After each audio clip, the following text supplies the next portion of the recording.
even the playing field and shot it again. And those are all in the aforementioned videos, as well as the initial video where we talked about negligent discharge of firearm safety. So this is the last time I'm going to shoot it, and this time I'm using a Charter Arms off-duty 38 special revolvers, plus P rated. This is an older one. It locks in the front and the back around the cylinder.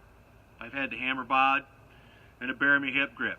A couple things about the hip grip that I like. One, I can stick at my waistband. The other is it helps my trigger finger placement. Believe it or not, it's a nice byproduct, so I have a nice repeatable contact with the trigger.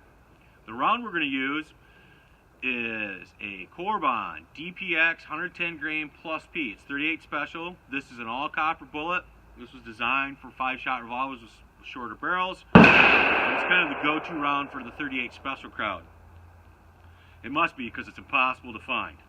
So, shoot our pillow. It's laying a little bit more flat than before. I imagine that this won't have a problem getting it through even all the way through, but you never know.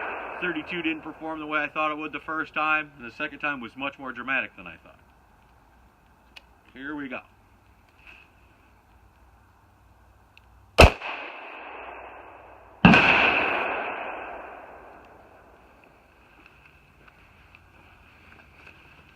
Come down here with our fantastic Sharpie, and you can see where it forced its way in, and it cut a nice neat little hole right there in our pillowcase. Funny thing about this hole, the 38, if you look at all the rest of the holes, they're all really approximately the same size, except for the 22 mag is decidedly smaller. But again, these are all 30 caliber rounds. You know, when you're talking 32 versus 38 versus 380, and 380 and 32 in theory would be the same size, there really isn't that much noticeable difference. We're going to pull our pillowcase back.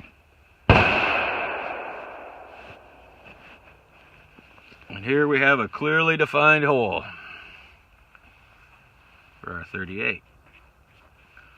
Pull our pillowcase back down and kind of flip it over. It'd be interesting to see what we see. Not going to lie, I've got high hopes, but I've been surprised many times already in this test.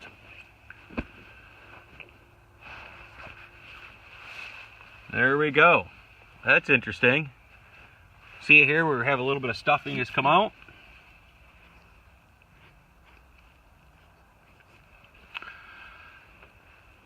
And it's a pretty ragged little hole here in the pillowcase. So our round did clearly penetrate. I'll put that stuffing back in here so you can see the hole in the pillowcase. Quite a bit of ripping there. So, we're going to flip this back over. Here's our entrance. And right here in my finger is the exit. So it was laying a little flatter. So I'm going to suspect that we'll probably see something similar to that with the 32 that we couldn't find a second round of shooting. We're going to pull the pillowcase back on this. We're going to take a look at the pillowcase itself.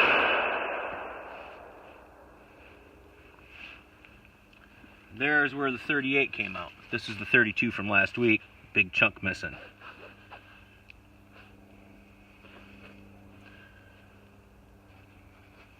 Very, very interesting. Very interesting indeed. Wonder if we'll find that 32 in there somewhere.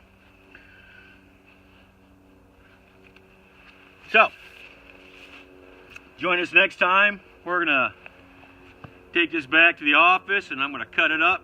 And we'll talk about some of the implications of what this means. Again, you know, this isn't laboratory testing, but there's some seriously interesting ideas here. And it may change your mind about the rounds you carry as well as the caliber that you carry. My mind as well. Until such time, you know, comments, questions, emails. Please like our channel if you like what you see. Let me know what you'd like to see next time.